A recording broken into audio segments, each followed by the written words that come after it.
Today I'm in a very quiet section of Surfside that most people have probably never seen before.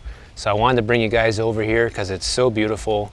I'm right by the water. I still haven't got busted by the cold yet, so you're seeing me in the tank top, guys, but who knows how much longer that's gonna last. I figured this would be a great spot to start with how a lot of people use their home equity loans. And the reason I think this is interesting is because a lot of them are not for the reasons that you would actually think, or at least I wouldn't think that people would use their home equity loans for these things. When you look at this, it's actually downright scary if you ask me, because when people are willing to put their entire property essentially at risk for sometimes just silly things, it's just mind-blowing, really. But before we get started, I want to show you guys this real quick. This empty lot that you guys see behind me here, look at that. They have a picture of what's supposed to be here, what's going to be coming soon. I don't know if you guys can see that. It's supposed to be this waterfront mansion on this lot. So here's the first thing that people are using their home equity on, which I thought was crazy. People will actually use home equity loans to get married. They say that the average wedding in the US costs people like 30 grand, and they're willing to take out a loan against their home to get married.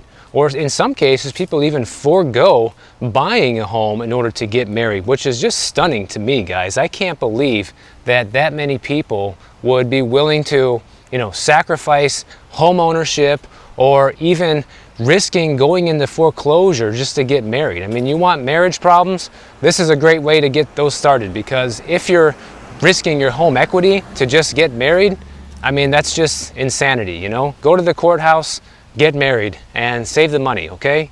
Don't borrow against your house to get married. The next one is buying a second home, okay? People will take out home equity lines of credit or a home equity loan to go ahead and buy a second home, which is not really that big of a surprise, but this can really turn around on you in a hurry, because what can happen is, say you buy that second home, everything's going well, and your property appreciated 200K in value over the past few years when we had this run up in real estate, and now I'm rich, I can buy that second home, the vacation home, whatever. But the problem with that is, say the market's going down like it is right now, you can get yourself into all sorts of trouble with this, because now you went from having one mortgage payment to 3 mortgage payments. Well, how do I have 3, Michael, if I only bought 1 extra house? Well, you got to pay for your primary residence, you got to pay for your second home, and you have to make the payments on the home equity loan or the home equity line of credit, however you decided to use the money. And imagine in a situation that we're in right now, when property values are declining, they can call in that home equity line of credit at any moment, guys, and say, you owe us back the money. So if you go ahead and buy that second home with it, are you going to be able to make that payment? Probably not. Probably most people are going to have to say, you're going to have to foreclose on that second home because I just can't afford to pay you guys back. Now you got a foreclosure on your record, your credit is in the garbage, and you basically gambled away your home equity that you had in your current home as well. So you go from being at the top of the mountain to having nothing. So this is dangerous stuff, guys, and that's why I'm going over this, because these are things that people do every day, and they're mistakes that you can avoid. Now, the next one is a pretty noble way to use the home equity, if you ask me, but it is a giant risk nonetheless, and that is people will use it to start a business. Obviously, you're taking a big risk by doing this, but it can pay off big time, or you can lose everything, similar to the last situation that we just talked about. And there's no way to know for sure when you're starting a new business if it's going to succeed or not. But for some people, maybe the risk is worth it. I guess it depends on how much you hate your job or how good of a business idea or plan that you have that might be worth risking, losing your home for. Because if that's the only way you can get the business off the ground and you can do it, then maybe it's worth it. Or maybe you just don't take out the full Monty, guys. I mean, take out 10, 15 grand against the house and use that for the business loan, and hopefully it's something that you can actually pay back, an amount that if it got called back or, in a pinch, you could pay it back. But then again, if you have the money to pay it back, why are you borrowing it against your home? Just makes no sense to me. So I think a lot of people that do this, they actually don't have the money, and that's why they're taking on these sort of risks, because they don't have the money, and this is the only way that they can do it, essentially by borrowing against their home. Now the next one is the biggest joke I've ever heard. People actually take out home equity loans to go on vacation. I mean, if that's not the most insane thing you've ever heard, I don't know what is, guys. Why would you risk the place that you live, the roof over your head, to go on vacation? To me, that's just the silliest thing I've ever heard. And honestly, if people like that lose their home, they actually deserve it, because you're being completely foolish and, you know, doing something that only a child would probably do, and not really looking at the serious consequences or what you're really getting yourself into with this. And just as stupid as that is using the home equity to buy a car. Get a car loan, guys. You know, forget about using the home equity to buy a car. Even though the interest rate's going to be higher on the car loan, if you can't pay, they take your car, not your house. So to me, that seems like basic common sense. But apparently common sense is not so common in 2023. But the funny thing about this is, you know what the experts say that you should use the home equity loan for? They say that you should use it to renovate your home, and you should use it to pay for college tuition. Now, both of those two things sound pretty much just as dumb as all the other things that we already talked about. So I don't understand why experts would be saying that. The idea behind the home renovations is, well, it can increase the value of your home over time, and then when you go to sell, you'll get, you know, a large payoff. Yeah, maybe, but what if you don't sell for 20 more years? It's going to need another renovation after that. And if you're looking at using a home equity loan right now, as the market is changing, to remodel your house and hopefully sell for a profit, good luck with that, guys. This is basically one of the worst times ever to be doing that right now. So wake up, look at where the market's going. Don't be borrowing against your home for renovations and thinking you're going to flip this place and become a multimillionaire with real estate. And paying for college tuition, I look at this as just as big of a joke, because you're paying for your kids' college with your home equity, and what if they decide to drop out? Or what if they decide to stay in college for 8 years because they can't figure out what they want to do? Or they get a degree and they actually graduate and they can't find a job for what they're looking to do, and they end up working at Starbucks anyways. Like, to me, that's just as risky as using the money to start a business. You're funding what is hoping to be a future benefit for somebody else, most likely your children or your grandkids or whoever you're taking the money out for, and it might not pay off at all. You could end up just having no return on that. And it's not like they're going to be paying you back, most likely. You know, you're just losing the money. So to me, none of this makes any sense. And then you just might ask, well, Michael, then when is a good time to take out a home equity loan? Like, what should I use the money for? Well, this is just my opinion, guys. You can do whatever you want. None of this is ever financial advice. I'm just telling you what I think and talking from my own experiences. If I were to do this and I took out a home equity loan, the only reason that I would personally do it is to buy an investment property. And I didn't say second home, I said investment property. Investment property pays for itself and cash flows and puts money in my pocket every single month, okay? So that is a smart thing to use the money for. Now, ideally, you don't want to do that. You want to save for the down payment and have the money and not borrow against your primary home, because the last thing you want to do is become homeless because of an investment that went upside down. But if you're going to take a risk with the money, then at least I would say that's probably one of the most sensible things to take the risk on. Similarly to starting a business, but you have more of a guaranteed return when you're buying an investment property, assuming you're buying in the right area, you're buying in a place where people can afford to pay the rents, and you're not speculating, then this can end up turning out pretty good for you. And if you're going to use it for home renovations, that's a big maybe, you know? Maybe meaning, like, when do you plan on selling the property? Because if you use it for home renovations and you're going to live there for the next 10 years, well, that's great. You get to enjoy the brand new remodeled home and all of this, but by the time you go to sell it 10, 15 years down the road, it's already outdated. So you got to look at that as well.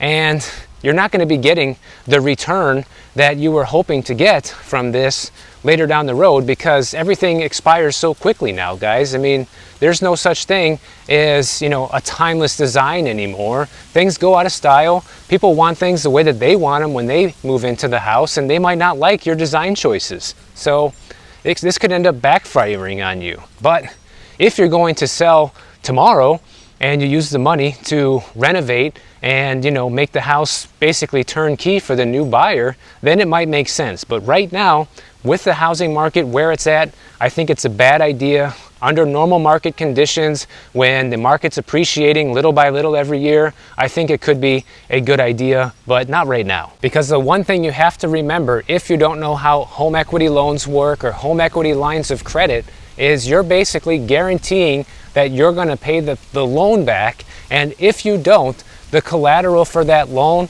is your house, okay? So if you can't pay, they're going to foreclose and take your house. So it's that simple, guys.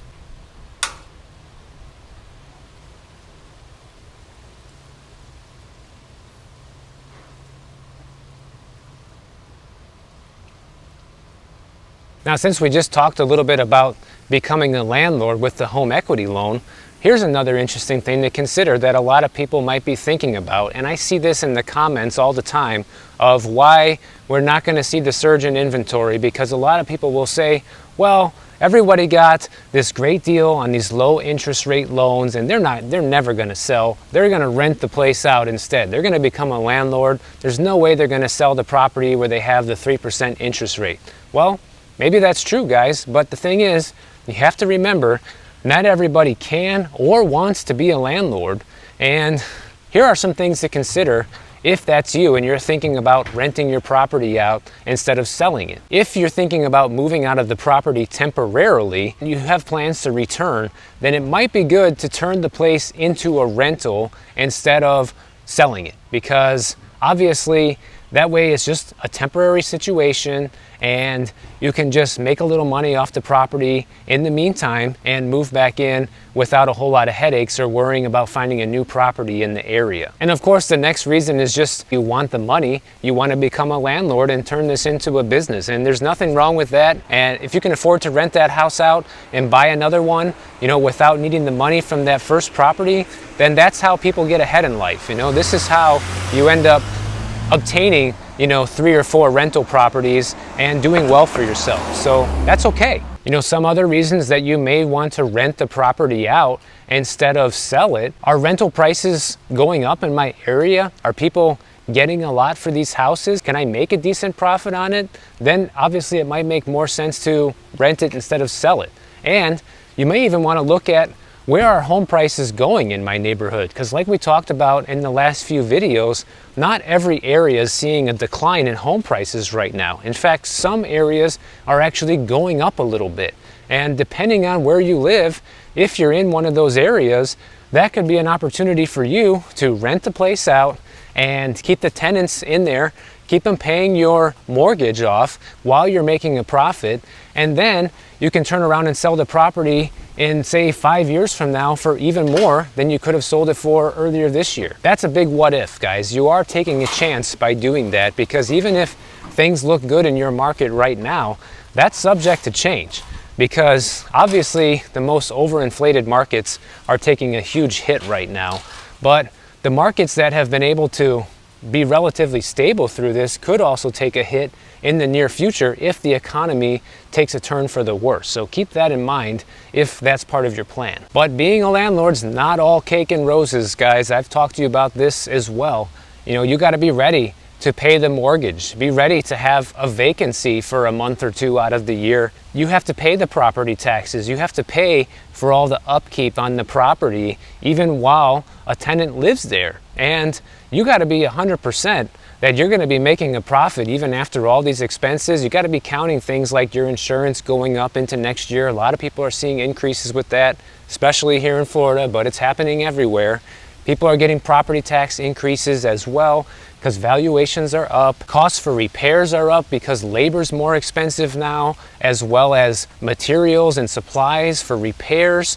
all these things are more expensive. So you need to kind of calculate this in and really determine if the place is worth selling or renting. You also got to look at if you need to hire a real estate agent or a property manager to get the place rented out and to handle all the rental payments for you and all of the maintenance requests and things like this. Or are you going to handle all that stuff yourself? Are you going to be paying for landlord insurance to make sure if something happens to the property while your tenants are living there, you're not liable for this and you don't get sued? Check out the steep discounts that can be had if you're in the luxury market here in Miami. This house was originally listed back in April for $16 million. Fast forward to October when it actually sold for $11,500,000. The famous buyer got about a $4.5 million discount. But one thing that this article doesn't talk about when it comes to deciding whether you should rent your property or sell it is where is it located and what are the landlord-tenant laws in the area, guys? Because one thing that's happening in California right now is insanity, okay? First of all, they've had these eviction moratoriums in place forever over there, and some areas still have eviction moratoriums in place. So imagine that you've had a tenant in your property not paying the rent for the past 2 years, but yet you still have to pay the mortgage, you still have to pay the insurance, you still have to pay the property taxes, and all of this. So one big thing to consider, if you ask me, is where is your property located and how much is it going to cost you to potentially hold this property long term without receiving rent? Because if you buy in an area like this can become a huge financial liability for you, and it has led a lot of landlords to foreclosure and losing their properties over this. And I don't know of other places this is happening in. I know for sure it's happening in California. And to make things even worse now, they're taking it a step further. They are now doing things that they just passed a law in Alameda County where now you can't perform criminal background checks on potential tenants. What? Did I just hear that right? Yeah, I think you did. No criminal background checks, guys, meaning you cannot discriminate against somebody who's been incarcerated or has any type of criminal record, whether it's a felony, misdemeanor, doesn't matter, from moving into your property. So they already tell you over there that you can't kick someone out if they stop paying the rent, and now they're telling you that you must rent it to, verified criminals and let them move into your property now without discriminating against them. I mean, who's coming up with this stuff? I mean, do you guys think this is a good idea? When I first heard this, my jaw just dropped. I even thought about this for myself, like, hey, one day I would like to have a second home over in Marin County, and I like that North Bay area a lot. And one thing I would never do if I did own a place there is rent it out, because you cannot trust the local government to protect your property, guys. They're going to tell you who you can and can't rent it to. They're going to tell you you have to keep the tenant in there. If they stop paying the rent, what are they going to do next? They're just going to flat out take it from you? I mean, I wouldn't be surprised if that's the last step, because they're pretty much already there. And when you hear about stuff like this, I mean, they're completely taking away your freedom as a property owner in California. And I don't understand why anyone would continue to invest there or decide to be a landlord in this state when you literally have no incentive to be in there anymore. I mean, forget about property appreciation and how much you can get in rent. Who cares about that? Because they can just stop paying and live there for free indefinitely.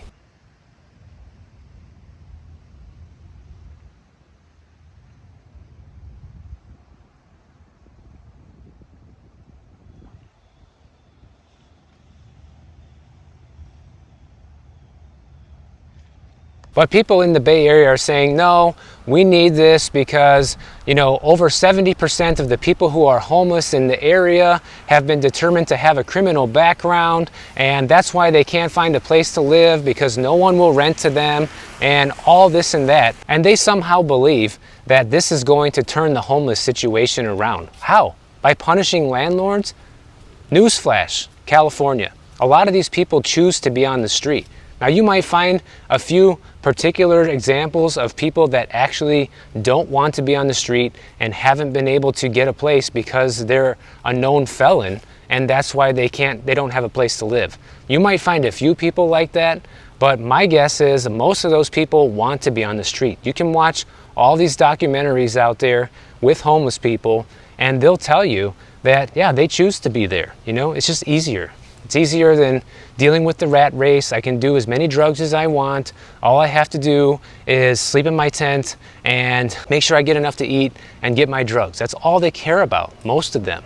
So I'm all for helping people who want help, but you can't help people that don't want it. And then what does this do to the rest of the community who are not convicted felons? You know, what's going to happen to those people? They're getting, you know, some rapist or murderer or child molester moving in right next door, and by the way, you don't even know if they did anything like that because they're not allowed to check your background.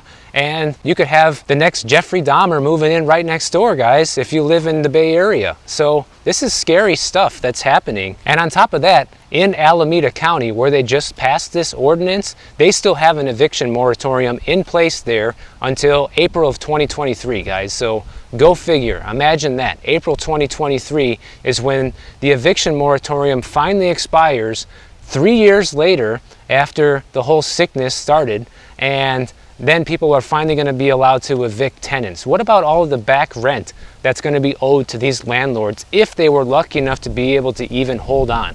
And now you finally get a problem tenant out and you get a new one in. Somebody that killed 10 people can now move into your apartment and you don't have anything to say about it? I don't think so. If it were me, if I owned investment property in the area, I'd be selling everything right now. It's a shame. Let me know what you guys think about this.